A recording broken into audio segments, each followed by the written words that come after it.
On the wedding day, looking at Atticus' impatient eyes and brows across from me, I suddenly felt it was all meaningless. The host asked me, "Bride, do you want to marry the groom?" I took off my veil and smiled. No, got out. I don't. I had been entangled with Atticus for 12 years. How many 12-year periods are there in a person's life? As you wish, I set you free. Leaving such a sentence, I left without looking back. I checked into a hotel, turned off my phone, and buried myself in sleep. In my dream, it seemed that I was back to the age of 16. When I first met Atticus, he was a young boy full of innocence. At that time, my parents died in a car accident, leaving a huge amount of compensation. Whoever got my custody would have the right to supervise this money when true feelings meet trail gold. Which one is more genuine? I didn't know. I told the lawyer that I didn't meet a guardian before I came of age. I wanted the money to stay safely. My grandmother called me ungrateful, saying how kind my uncle was to me. My aunt said how could I be so heartless and not give her a hand. I left with a cold face, dragging my suitcase, because they had forgotten that before this, they all said I was ill-fated and that I had killed my parents. I transferred to a new school and rented a new house. I thought I would be very strong, but when I had a fever and my body was convulsing, and I forced myself to go buy medicine. I first experienced helplessness and loneliness that day. In that narrow and dim corridor, I met Atticus. He walked against the light, like a redemption sent to me by God, coming straight towards me. I fainted in his arms. At the age of 16, I decided that Atticus was the light that would lead me out of the darkness. I was ill for half a month, and it was Atticus who lived across from me, taking care of me after his parents knew about me. They were also very kind to me. My 16-year-old self, finally, after losing my parents and being deserted by everyone, luckily got warmth again. I tried hard to hold on to this warmth and make myself warm again. After I recovered, Atticus accompanied me for a walk. We sat on the lawn, enjoying the sunlight. He looked at me quietly and smiled, saying, "Sarah, I'm your savior. You have to repay me for saving your life." The bright smile of the young boy was deeply engraved in my mind from that moment. I smiled and asked him, "So, my savior, how do you want me to repay you?" He blushed but stammered and couldn't say anything for a long time. After I transferred to the new school, Atticus and I became desk mates. He had excellent grades. She knew all the questions I didn't know. Ed would always teach me gently and carefully until I really understood. Whenever I recall that time, my heart is still filled with warmth. I loved Atticus at that time, and I believe that he loved me as much as I loved him. However, people change and love fades. One can feel warmth only because coldness keeps reminding her. When I woke up from the restless dream, it was already the afternoon of the next day. There were a lot of unread messages on my phone. I skimmed through them roughly. Most of them were from my friends. "Sarah, you and Atticus have been together for so many years. How could you call off the wedding like this? It's such a pity. Sarah, you two were an envied couple. How could this happen?" I didn't have the energy to explain too much, especially when Atticus' call came. "Where are you?" These 3 simple words, but I could hear endless impatience. It was as if I was the one who had pestered him countless times. I remembered he wasn't like this before. In the past, every word he said was full of tenderness. Just hearing him say my name made my heart almost melt. When did he start to change? In a trance, his accusations were like a series of cannon shots. "What do you mean, Sarah? What have I done to let you down? Why do you want to embarrass me in front of so many relatives and friends? What are you acting up for? There's nothing wrong. And who are you showing your face to? You've been like this for so many years. I shouldn't have saved you in the first place." For so many years of relationship, he must have regretted for many years too, right? But until now, he still thought that I was just acting up and making trouble with him. "I'll come back tonight. Let us meet. We can regret, and we can watch the bubble burst." But I had to give an account of the past 12 years, he sneered. "I'm not available. The time for getting married was squeezed out." I said, "Wait a while, but you had to choose this time." After that, he added mockingly, "I even followed you on getting married. What else are you not satisfied with?" How cheap I was after more than 10 years of relationship. In the end, I became the one who was forcing him. His reluctance was obvious, and I also lost the motivation to force him. "Well, I know you're busy, so there's no need to get married. I'll save you some time." He lowered his voice and roared, "Sarah, Do you think getting married is a joke? If we don't get married this time, don't mention getting married in the future. Future? How could we still have a future? Even at this moment, he still thought I was just making trouble and using the future as an excuse to force me to compromise at hey. He was stunned for a long time when there was sound. It was the beep of the phone being hung up. I smiled. But the corners of my mouth had the most bitter curve no matter what happened between me and Atticus. After all, I grew up in Percy's family. Mrs. Percy had always been very kind to me. Things should have a beginning and an end. I had to give her an account. It was just lunchtime. We made an appointment at a nearby restaurant. When I arrived, Mrs. Percy looked very worried the moment she saw me. She still forced a smile. I felt a bit sad. Especially when I saw that the table was full of my favorite dishes. My nose felt sour. Auntie, she greeted me to sit down quickly and asked me if I was okay. Of course not, but I still said yes. She didn't say much and just watched me eat quietly since yesterday. I hadn't eaten anything after hungrily finishing a meal. I looked up and saw the loving light on Mrs. Percy's face. She took my hand, looked me up and down, and suddenly her eyes welled up with tears. Sarah, how have you gotten so thin? No matter what, you must remember to eat well. Such care and love was something I had lost for many years and regained. But I didn't know how long I could still have it. I held back the urge to choke up and smiled, saying, Auntie, I do eat well. Mrs. Percy sighed and stroked my face. Sarah, you and Atticus, how did you end up like this? At this moment, my tears welled up and the psychological defense I had built up with great effort collapsed in an instant. Yes, how do we end up like this? Was it time? Or was it that people's hearts change easily? I didn't explain much to Mrs. Percy. At this point, saying anything didn't seem to have much meaning. Mrs. Percy didn't say much either. Just telling me to think it over and not let myself down. In fact, if things had gone smoothly between Atticus and me, it would have been fine. But unfortunately, things didn't go as we hoped. Mr. Percy suddenly had a heart attack. And the expensive medical bills put this ordinary family in a precarious situation. The food, clothing, and daily expenses of the family of 3 all depended on Mrs. Percy's job. Atticus was very competitive and always ranked at the top of his class. But on the night when the admission notices from the prestigious university we both got came, Mrs. Percy smiled and then burst into tears. Son, Koichi, you've done well. Mom is sorry for you. Atticus sat on the sofa, his head lowered, filled with gloom. When he looked up again, he still had a sensible but heartbreaking smile. It's okay. I know Dad just had an operation and there's no money at home. I can give up going to college. I'll go out to work and support you. He was so skilled at pretending to be calm and nonchalant, but his slightly red eyes struck my heart. On the balcony in the night breeze, the boy's back looked so thin at that moment. I remembered the night many years ago when he held me up in the night breeze. I walked gently to his side and forced a relaxed smile.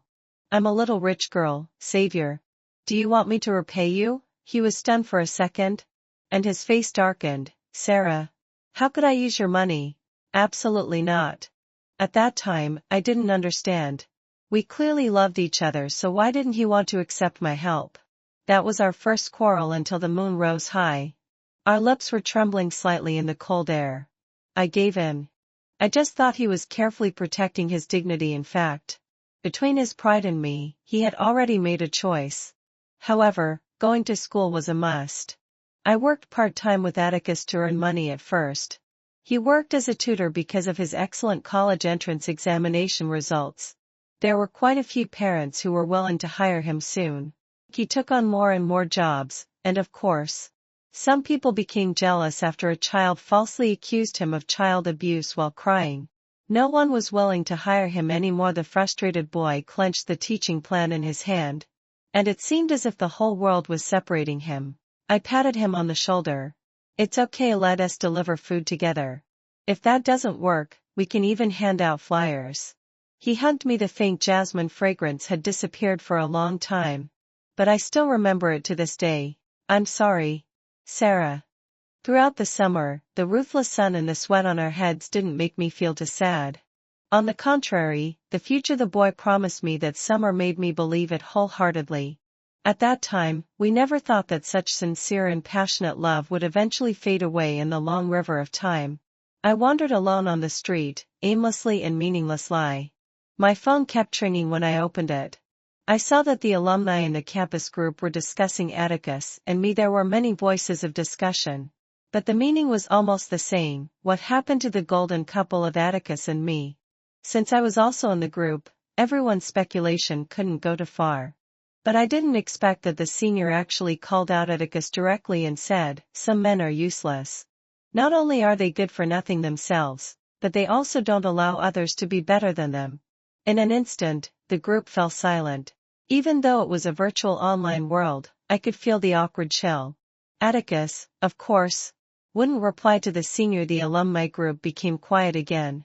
I casually bought a cup of milk tea. There were a lot of people on the street, but I seemed unable to hear any sound after being hungry for a long time. I even ate and drank listlessly when my phone vibrated again. Someone in the group replied to the senior. Elena first sent an emoji of sweating with a squinting eye. And then a long string of words appeared. Senior, did you misunderstand something? You don't know Atticus at all. Isn't what you said a bit too one-sided? Did someone tell you something? The senior replied quickly, "Oh. I wondered who it was. Isn't this the famous green tea girl who knows someone has a girlfriend but still clings to him? Elena, don't think everyone is like Atticus. I don't know what you're up to. You love acting so much. I'll build you a stage tomorrow." The senior was not polite at all. But I thought I was in line with Elena's behavior, looking at the light that seemed a bit too bright even on an overcast day. I lowered my head. Coincidentally, the milk tea I just bought was also green tea flavored. I smiled. And tears welled up at the corners of my eyes. When did Elena appear between Atticus and me? Mr. Percy's condition kept recurring. Usually, he relied on medicine to maintain. During that period, Mrs. Percy got sick, and the family's financial situation declined again. After Mr. Percy stopped taking medicine for a while, his old illness finally relapsed and he was sent to the emergency room. The doctor said a second operation was needed, which was a large sum of money for the Percy family. Without hesitation, I paid for the operation. The doctor, sweating at the door of the ward, announced that the operation was a success. Atticus, who had been hanging his head, suddenly looked up. His eyes shining with a strange light, he stared at me and spoke slowly but with great emphasis. "Sarah, thank you. Thank you so much." I smiled and gently hugged him, saying, "We're family. There's no need to be so polite."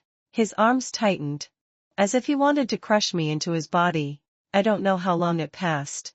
By the time he had the strength to enter the ward, a large part of my shoulder was soaked. I thought, "Atticus, you truly deserve it. You deserve all the kindness I show you." Afterwards, in Mr. Percy's ward, I met Elena for the first time.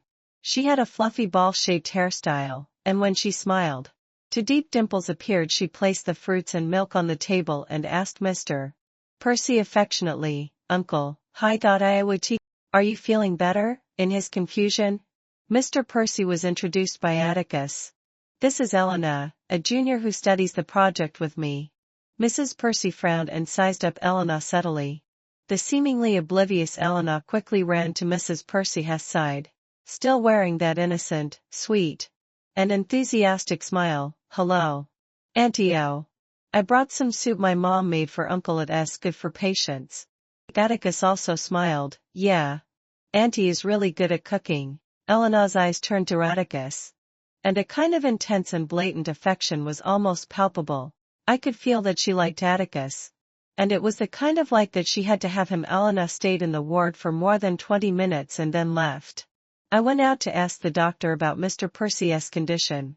When I came back, I happened to hear Mrs. Percy warning Atticus, "Atticus, what's going on between you and that girl?" Atticus might have been stunned for a second and then denied it. "What could be going on, Mom? Don't think too much. We have no special relationship. We're just ordinary friends." Mrs. Percy heaved a sigh of relief. "That's good. Atticus, you must never let Sarah down." Atticus' tone was sincere, at least at that moment. "Don't worry, I won't." So, I didn't be overly vigilant about Elena's appearance. I believed in the relationship between Atticus and me and thought it couldn't be interfered by a third party, but I didn't expect that Elena would show up so frequently. Atticus, who had never been fond of playing with his phone, started chatting on WeChat frequently sometimes. He would giggle while staring at the phone screen when I finished work and leaned beside him. Smiling and asking what was so funny, he would tremble all over, suddenly turn off the phone screen, and say stiffly, "Nothing." Someone sent me a funny emoji. I knew my behavior was a bit shameful, but I just couldn't stand the feeling of suspicion and torment. One night when he was fast asleep, I checked his WeChat chats. Yes, it was with Elena. "Good morning, senior. There can't be a lesbian who hasn't got an upkit at this time, right? Get up quickly. I'm going to the park with my classmates today. I'll send you some nice photos later. I think you're the lesbians. That afternoon when we went camping, you said we were going to climb the mountain. Who slept beside me for 3 hours and couldn't be woken up even with a wheat straw. He didn't even have time to kiss me every morning. But he could exchange good morning greetings with another girl. They were sharing their daily lives with each other almost all the time." In his phone album, there were also several photos of Elena and the park. Although their words weren't too inappropriate, after seeing that, I felt icy all over. "Senior.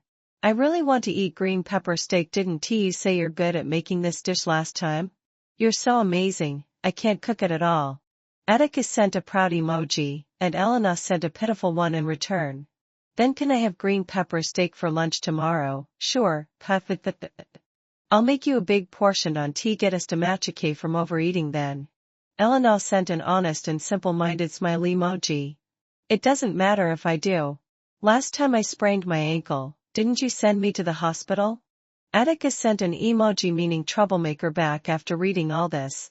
I put down his phone and looked at his sleeping face beside me. It seemed the same as before, yet somehow different, since when had the things he should have done with me been replaced by another girl? The green pepper steak that I thought was only for me was finally given to another girl. The boy who should have belonged to me didn't seem as pure as before either. I couldn't sleep, tossing and turning. I didn't even know if I should ask him. Tomorrow was my birthday. Should I reserve a place for him in the reserved restaurant? Of course. He didn't come. He seemed to have forgotten. While he was delivering food to another girl, there was a girl eagerly looking forward to his figure on her birthday. It was not until I called him in the evening that he seemed to suddenly realize and apologize. "Sorry, Sarah. I'm so busy. I've forgotten these days. Don't you worry. I'll make it up to you." He said he wouldn't be back until midnight because he had a bunch of data to analyze. I said okay and hung up the phone. I took the food I made to school. Just as I entered the school gate, a downpour started. I was soaked through, shivering with cold. And my vision became blurred in the rain, but I could still clearly see that the boy who had once given me warmth was giving the shoulder that had promised me a sense of security to Elena. He was carrying Elena on his back, carefully and with a solemn expression. Stepping over a low-lying area, Elena was giggling on his shoulder. He held an umbrella with one hand, and the rain dripped down along the umbrella. He looked back at her with eyes full of care. The two looked at each other and smiled sweetly. I dialed Atticus' phone. I saw him take it out of his pocket.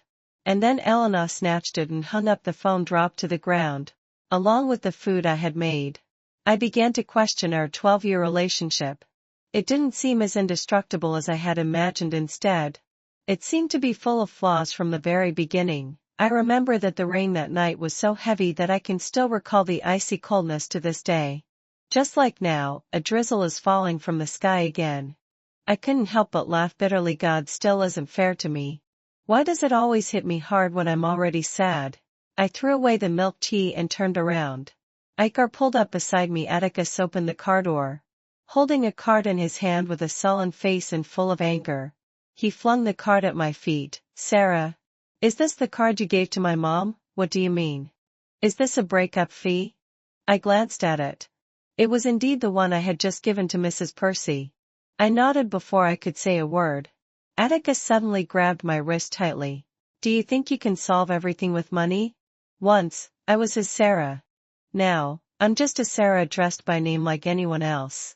Our 12-year relationship might seem unchanged on the surface, but in fact, Everything has long since changed beyond recognition, but undeniably, he was still that Atticus, the one I had loved. No matter what lay ahead for us, I hoped that this relationship would always be beautiful in my heart. So, I explained. Auntie has been better to me than a biological daughter these years. This is my way of showing filial piety to her. He sneered, shook his head, and his face was full of disdain. She's my mom. I'll take care of her myself. I don't need you. That's for the best. I nodded. Then consider it a breakup fee. He was so angry that his face turned red. And his eyes were cold. Sarah, what on earth do you want to do? My patience has its limits. I took a deep breath, looked up at the sky. The raindrops hit my forehead, stinging and cold. But it made me much more awake at least. I didn't want to get caught in the rain anymore. Let's break up. My heart ached, but the heavy feeling in my legs seemed to ease a bit. Atticus, our 12-year relationship has become a burden to you now. We're both tired. I'm willing to give you the freedom you want. The fierce red in his eyes faded, leaving only bewilderment. He was stunned for a long time. Finally, he stared into my eyes as if trying to confirm something. Are you serious? I looked at him and nodded. His expression stiffened, and the corners of his mouth trembled imperceptibly. Sarah, I can tolerate you making a farce of me at the wedding. But don't keep challenging my bottom line. I sneered and asked him. Bottom line, Atticus? What is your bottom line? I asked him seriously, staring intently into his eyes, hoping to find the answer I wanted. My bottom line, Sarah? Don't you know my bottom line? Yes. I did. Maybe I didn't think much about it when I was young. But when we graduated, I realized it for the first time. Perhaps for Atticus, it was okay for me to be excellent, but it was hard for me to be more excellent than him after graduation. Atticus and I had different choice. She wanted to stay at our school to pursue a postgraduate degree. But his family was in a difficult situation, so I discussed with him that maybe I should go out to work. He clenched my hand tightly at that time and said firmly, Nemo, if anyone is going to work, it should be me. You focus on your studies. He looked at me and smiled again. Besides, it's not easy to find a job these days. I'm afraid you won't be able to find one. At that time, I didn't think much of it, but now, looking back, that look in his eyes was a kind of inexplicable belittlement. Let me give it a try. If I can't find a job, I'll come back and take the postgraduate entrance exam. Don't you worry about me. I thought my reassurance was a kind of consideration for him, but he seemed to think I was stubborn. He frowned and stood up. Sarah, why don't you ever listen to me? I said you won't find a job. And you won't. Actually, from that moment on, I thought his personality was a bit strange. Many things I did with the original intention of being good for him. But in the end, I seemed to be the one who made mistakes. That night, we argued for a long time. Neither of us would give in. It ended with a big fight. He smashed the teacup I gave him and stormed out, looking at the fragments on the ground. In the mess, I felt like my heart had been cut by a small knife. I was terrified at the feeling of loss. And I didn't want to bear the pain again. I could hardly breathe. But still, I chased after him with trembling legs. At that time, my mind was full of the boy's back. I didn't notice a car speeding towards me on the road. It knocked me over. In the chaos, the last thing I saw before fainting was the boy's eyes and brows. When I woke up again, Atticus was standing by my bedside, staring at me for the first time. The boy's eyes were red as Sarah. You finally woke up. I'm sorry. I'm really sorry. He grasped my right hand tightly, his distinct knuckled fingertips turning white. His face was filled with overwhelming guilt. At that moment, I suddenly thought that the teacup wasn't important anymore. The boy was still in front of me, and everything could be bought again. I smiled, pulling at the gauze, looking a bit hideous. It's okay. He hugged me. Let's not quarrel anymore.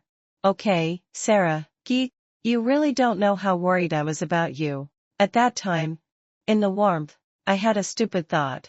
If Atticus and I could be happy and harmonious for a lifetime, I would be willing to be hit by a car every day. He said sorry many times, and actually, I didn't blame him. There was another person in the room. A short-haired young lady. She looked capable and neat. And when she spoke, every word was clear. Sorry, let me introduce myself briefly. I'm Vivian. I accidentally hit you. But I didn't expect that Vivian would be the one who would change my life for the better. We were both interested in equipment.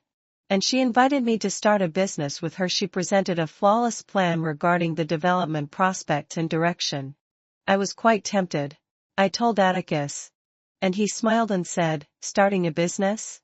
This isn't an easy thing, but because he was in the hospital, he didn't argue with me when I started the business with Vivian. He said more than once, what you're doing is just small scale and won't last long. I didn't take it to heart. Vivian had a profound understanding of the market.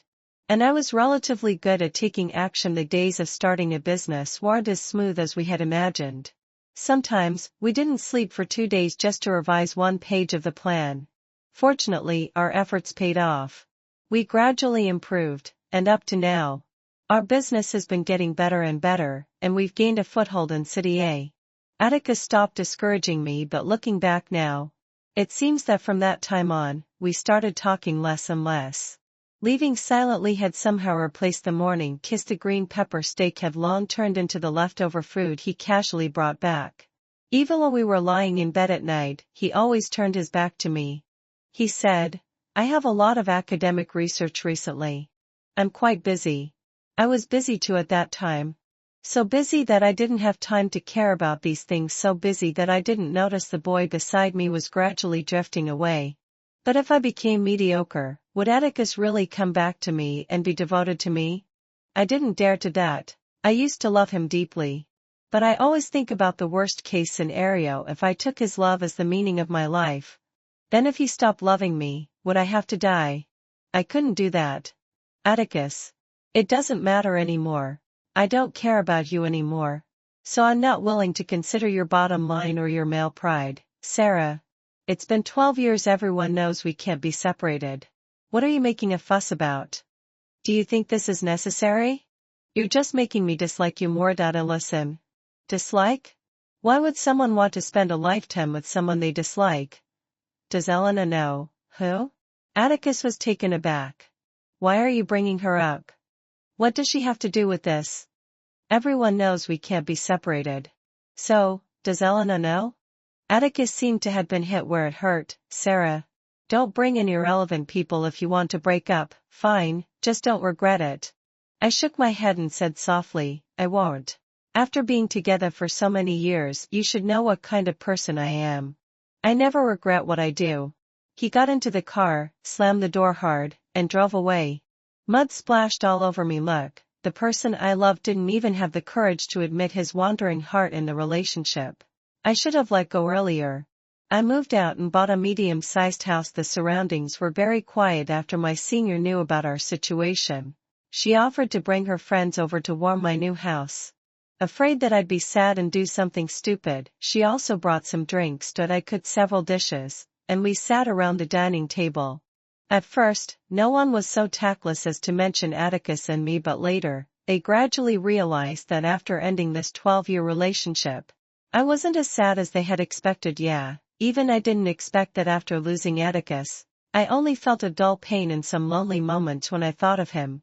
After all, I had long understood that life is for oneself, and my life wasn't just about Atticus. Curiosity was hard to resist.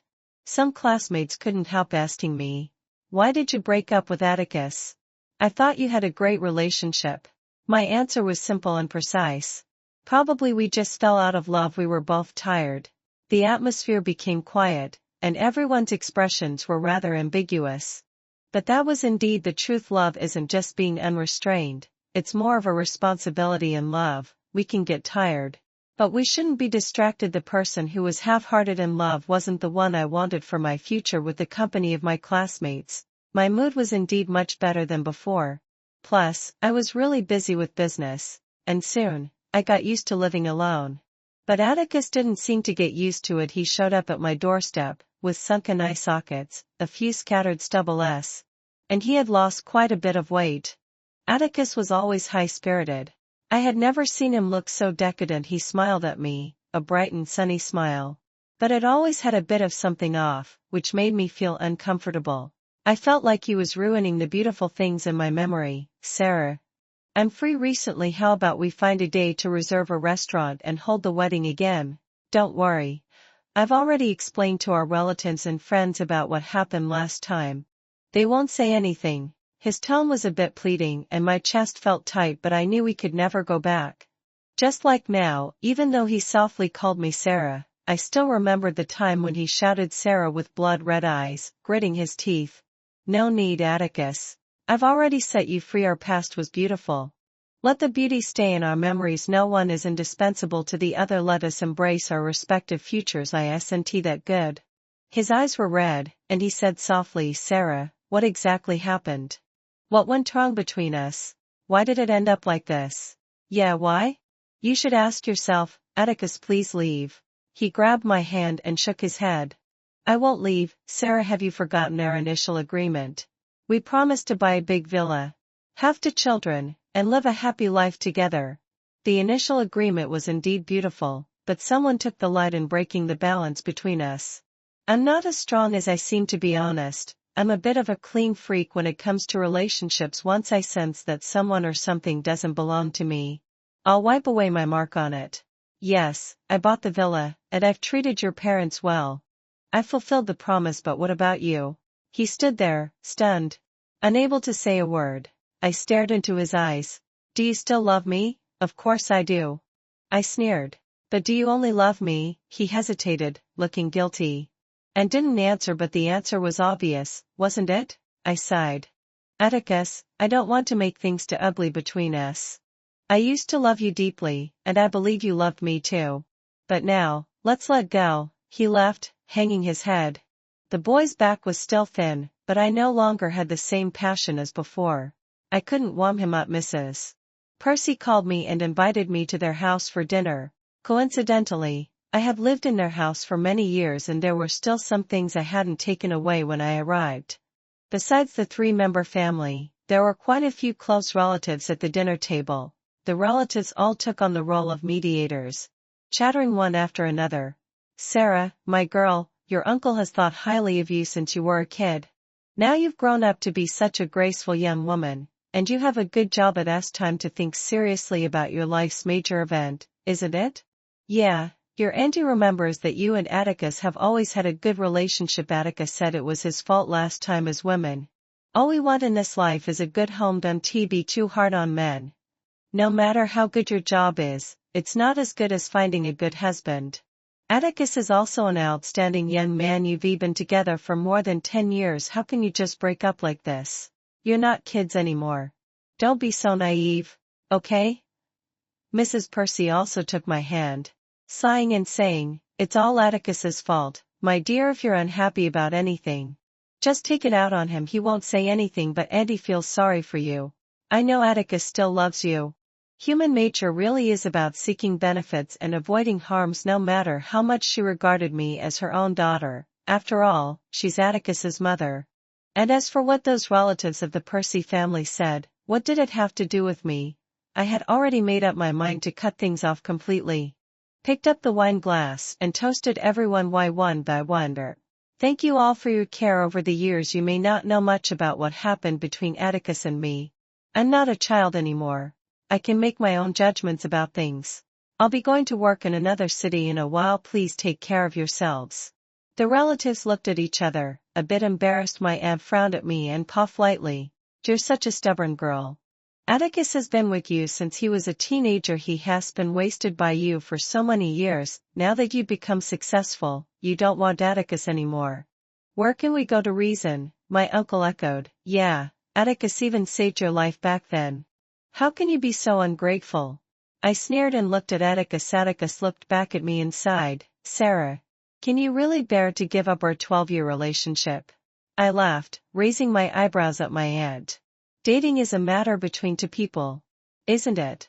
If he didn't want to be with me back then, I couldn't force him at knife point in these 10-odd years.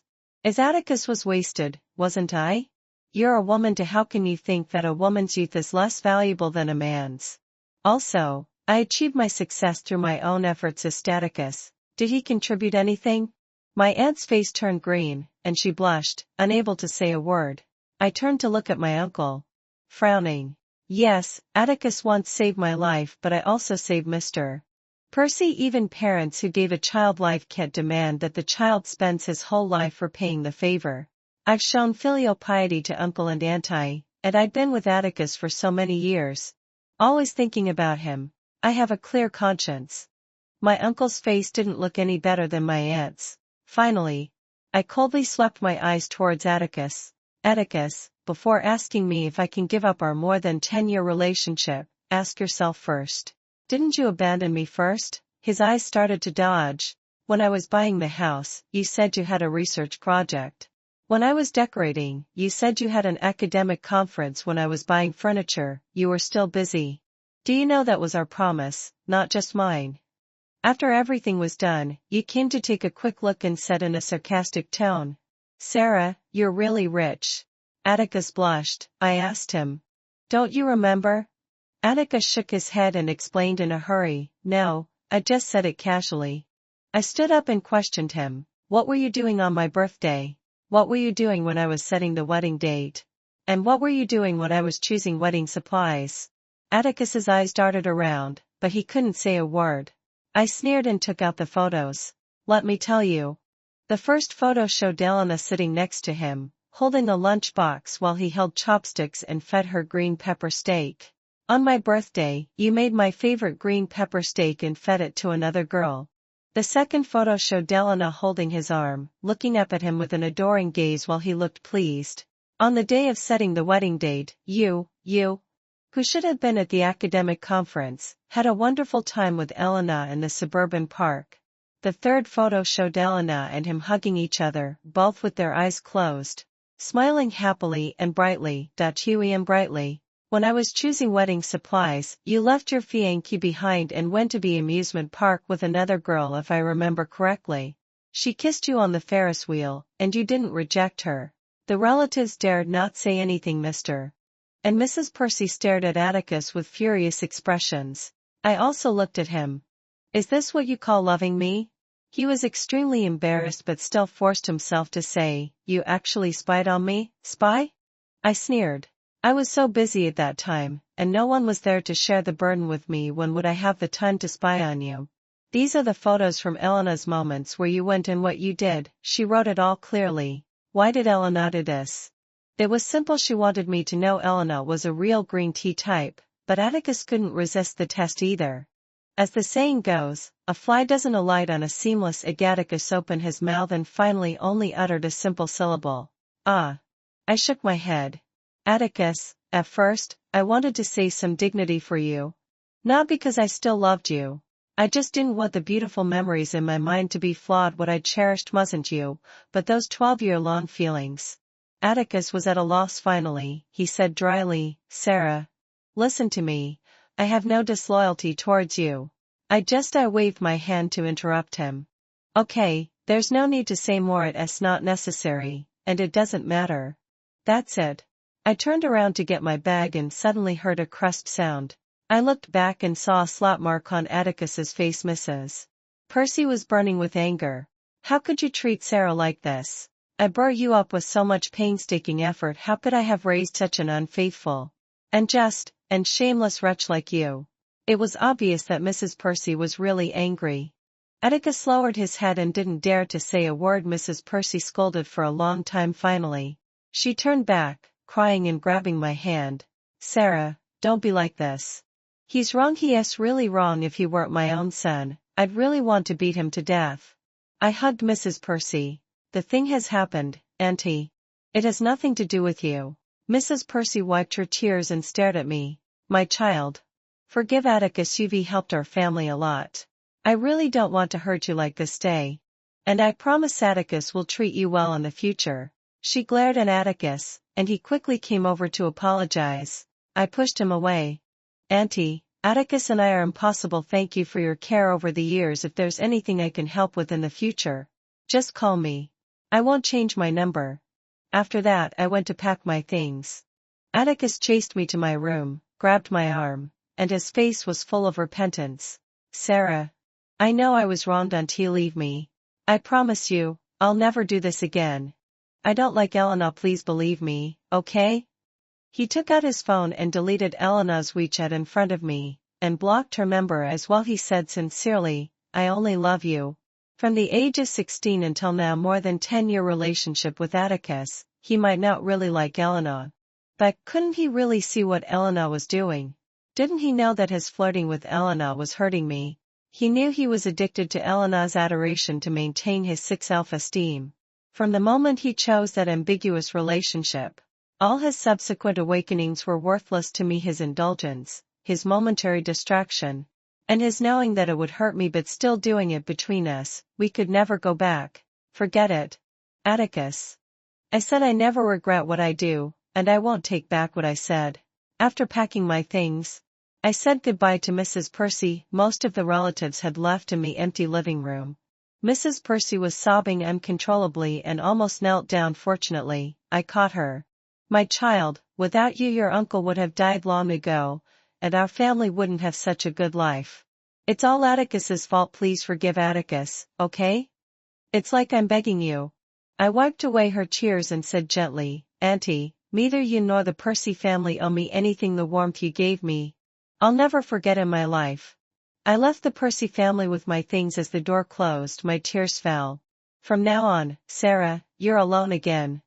I moved to another city and quickly got used to the new life. My senior often contacted me and would tease me from time to time. TSK Sarah, you're so pitiful. You have nothing but money. But besides that, she also told me a lot of other things after breaking up with me. Atticus didn't get together with Elena either. Atticus lost his temper with Elena and said a lot of heartless words, and Elena gave up her pursuit. It seemed that Elena had some psychological problems. She didn't like decent boys and preferred married men. She fell in love with another postgraduate senior. Unfortunately, this senior was already married. She might have found confidence from Atticus and used the same old tricks, chatting with him all day long and asking him out. But the senior's wife was not an easygoing person. All the seductive photos and suggestive messages she sent were printed out by the senior's wife and pasted in Elena's community. The senior's wife also put up a banner and played through a loudspeaker for 8 hours a day. The William couple on the 3rd floor of Unit 1, Room 2-3 have taught their daughter well. Their daughter Elena fell in love with my husband at first sight and has been chasing him relentlessly. I'd like to bless them too and voluntarily step aside. Elena's father slapped her hard in front of the neighbors. These things spread widely, and Elena dropped out of school. It was said that the whole family moved. No one knew where they went. The 12-year affection wasn't completely black or white. There was beauty as well as pain. As for the bright-eyed boy I loved, he was already gone. I still have to move forward towards the light, further and further. Even if it's just me alone. As for Atticus, even though I deliberately avoided news about him, I learned it about him many years later. He was still single. But what was the use? Late coming affection is cheaper than grass.